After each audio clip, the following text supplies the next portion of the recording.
ఇది చాలు నాన్న. ఇక నుంచి మనం అనుకున్నదంతా కొంచెం కొంచెంగా ఒకరోజు సాధించేసుకోవచ్చు. ఏయ్, ఇప్పుడే సంబరాలు కాదు, పోటీలో నుంచి ఒకటి పోయిందంతే, ఇంకోటి ఉంది. ఆ సంయుక్త, అది ఇంకా ఇక్కడే ఉందిగా. అమ్మా, నాకు మెయిన్ విలన్ బంగారి అమ్మా. తానే పోయిన తర్వాత ఇదంతా నాకు జుజుబి. తనని లెఫ్ట్ హ్యాండ్తో డీల్ చేసేస్తాను. ఆ సంయుక్తాన్ని కూడా పంపించేశావు అంటే నీ రూట్ క్లియర్ వెన్నెలా. వెంటనే మనం ఒక ప్లాన్ చేసి నీకు రవికి పెళ్లి కాని జరిపించేస్తే ఆ తర్వాత ఈ ఇల్లు, ఆస్తి, అంతస్తు అన్నీ మనవే అమ్మా. ఏమండి, మిగతావన్నీ ఓకే. ఝాన్సీ అమ్మ మీద తన ప్రాణాలే పెట్టుకునుంది, కానీ ఆవిడ్ని వదిలి బంగారి ఎలా వెళ్ళుంటుంది? తనిక్కడి నుంచి వెళ్ళటానికి ఝాన్సీ అమ్మనే కారణమమ్మా. ఏం చెప్తున్నావే నువ్వు? అవునమ్మా, గుడిలో పూజారి ఒక విషయం చెప్పాడు. ఏం చెప్పాడు?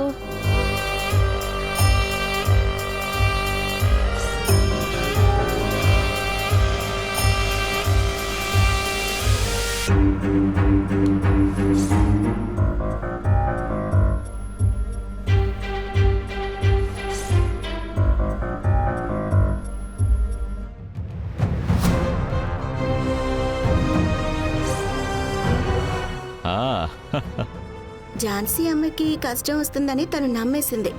తను అక్కడే భయపడిపోయిందమ్మా. అందుకే తను వెళ్ళిపోయింది.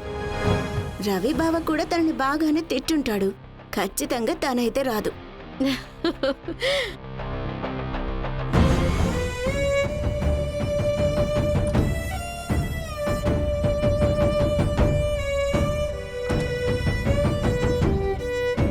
ఏమైపోయింది ఆ బంగారి? కనపడకపోతే మనసంతా ఏదోలా అయిపోయింది. వీడున్నాడే రవి, ఏదడుగు సరిగ్గానే సమాధానం చెప్పడం లేదు. ఏదైనా ప్రాబ్లం అయి ఉంటుందా? తిట్టుంటాడా వీడు? గొడవ జరిగిందా? ఒకవేళ వద్దనుకుని వెళ్ళిపోయిందా ఏంటి? దేవుడా, అత్తయ్య వచ్చి అడిగితే నేనేం సమాధానం చెప్పాలి?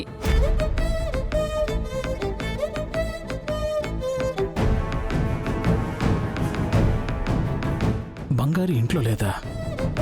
ఎక్కడికి వెళ్ళినట్టుంది? ఏమైంది తనకి?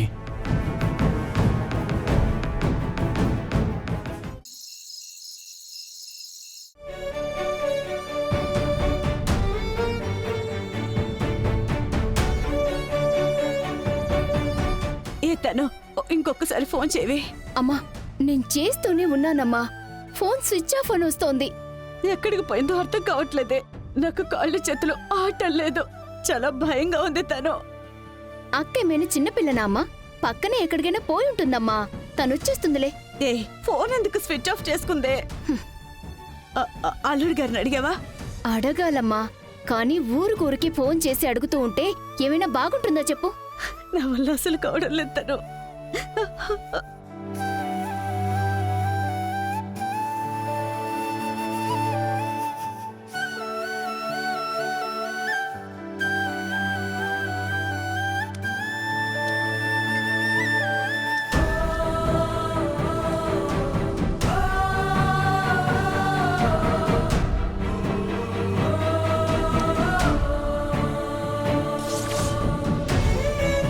భగవంతుడా, నా బిడ్డకి ఏం కాకూడదు. ఎక్కడ ఉన్నా నా బిడ్డ ఇంటికి వచ్చేయాలి.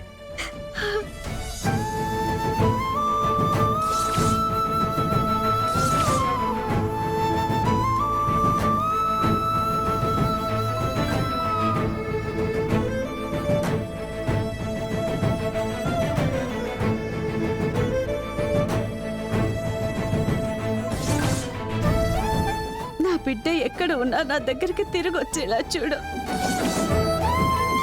నువ్వు తప్ప నాకింకెవరూ లేరు.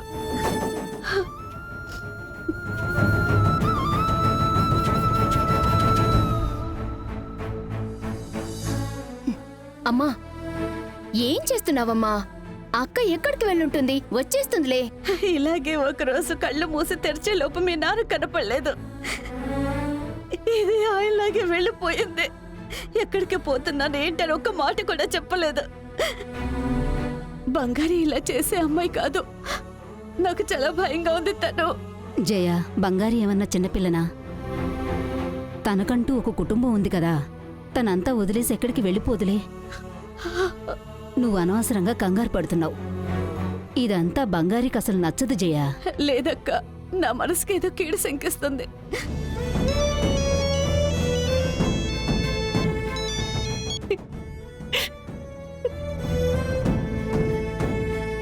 తను రా వర్షిని. బంగారి ఏమైనా కాల్ చేసిందా? లేదు వర్షిని, మీకేమైనా కాల్ చేసిందా? లేదు.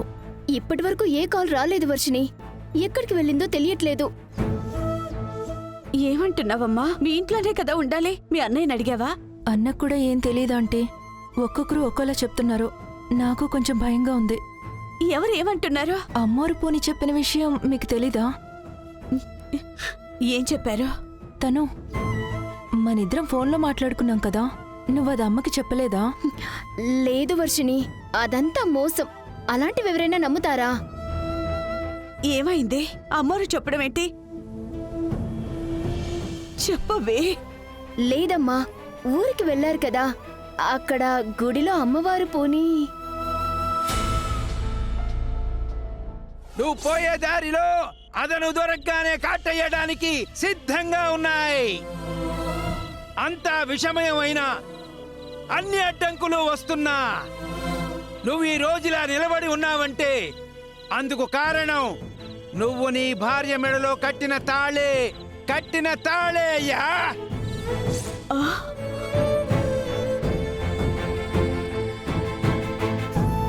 అమ్మా, ఎవ్వరిని ఏ ఇబ్బంది పెట్టని తల్లివి. నీ జీవితంలో ఎన్నో కష్టాలు ఎదుర్కొన్నావు. ఇంకా జీవితంలో పెద్ద పెద్ద కష్టాలు వస్తాయి. కానీ ఆ కష్టాలే నిన్ను ఇంకా పైకి తీసుకుపోతాయి. నువ్వు ఎక్కడ ఆగబోవు.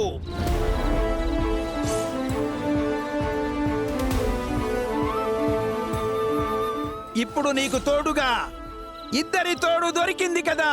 ఆ రెండు నీకు ఎంత బలమైనప్పటికీ దానివల్ల నీకు పెద్ద ఇబ్బందే రాబోతుంది. పెద్ద కష్టం రాబోతుంది. ఎవరి వల్ల నీకు ప్రశాంతత, మనశ్శాంతి దొరికిందో వాళ్ళ వల్లే అది దూరం అవబోతోంది. అమ్మవారు ఈ మాట అన్నారా? అవునమ్మా, అతనేదో అక్కడ వాగాడంతే. అక్క వల్ల ఝాన్సీ అమ్మకి ఏ ఆపద వస్తుంది చెప్పమ్మా? ఆపద రావచ్చు, రాకపోవచ్చు, కానీ ఇలాంటి విషయం ఒకటి చెప్పినప్పుడు దాని మనసు బాధపడుంటుంది. అది అమ్మ మీద ప్రాణాలే పెట్టుకొనుంది. అలాంటప్పుడు ఒకవేళ దీనివల్లే బంగారి. తను మీ అమ్మ ఎక్కడా? వర్షిని, నీకు బంగారి ఏమైనా కాల్ చేసిందా? ఏమైనా విషయం తెలిసిందా? లేదమ్మా, నాకే కాల్ రాలేదు. నేను తన ఫ్రెండ్స్ అందరికీ చేస్తున్నాను. మీకేమైనా తెలిసిందా అని అడగడానికి వచ్చాను. సరే అమ్మా, నేను వస్తాను.